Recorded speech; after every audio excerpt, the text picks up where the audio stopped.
talking about Fantastic Voyage, particularly how it builds suspense and foreshadows plot twists.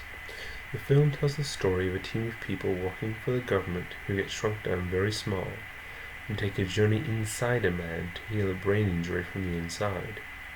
Adding a layer of complication, there is a suspected double agent among their members.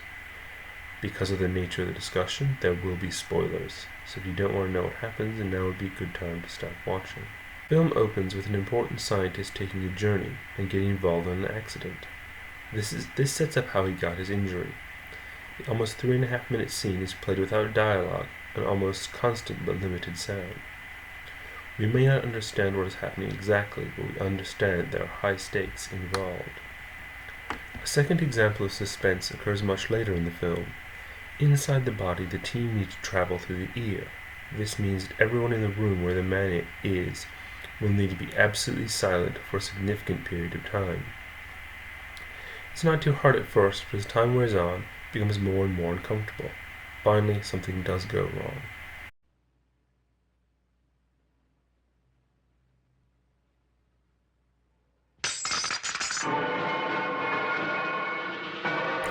Ironically, this leads to a partial dissipation of tension, even though it spells trouble for the heroes. A third element of suspense is woven throughout the film. The shrinking technology will only allow objects or people to remain that size for 1 hour.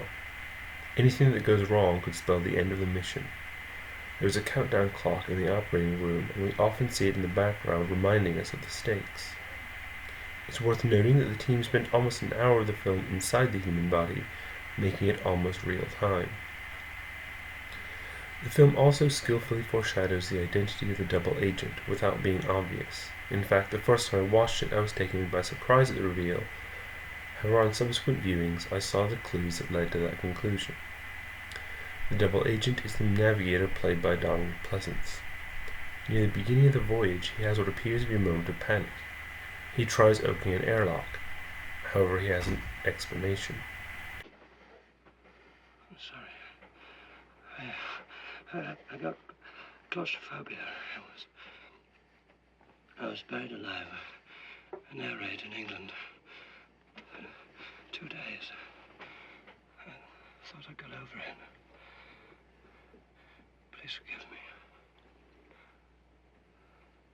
I'll really be all right now. All throughout the film, he keeps finding reasons for pulling out of the job. These reasons are concerned with the safety of the crew or the patient. He comes across as a very nervous person, so his overcaution makes sense. Near the end of the film, he tries to argue that there isn't time to operate before they have to go to the removal point. Once again, he has a good excuse. You fool, don't you see what you've done? You've given him a perfect opportunity to kill Benish. I don't believe that. Why not? Because of all his gibberish about God and the soul? Camouflage, that's all that is. To blind the gullible like you and cover up his real identity. A fanatic whose only purpose is to kill Benish. And now you've made it possible. I've come up against fanatics before, and Duval just doesn't fit the pattern. Moments later, however, he takes control of the submarine and reveals his true goal.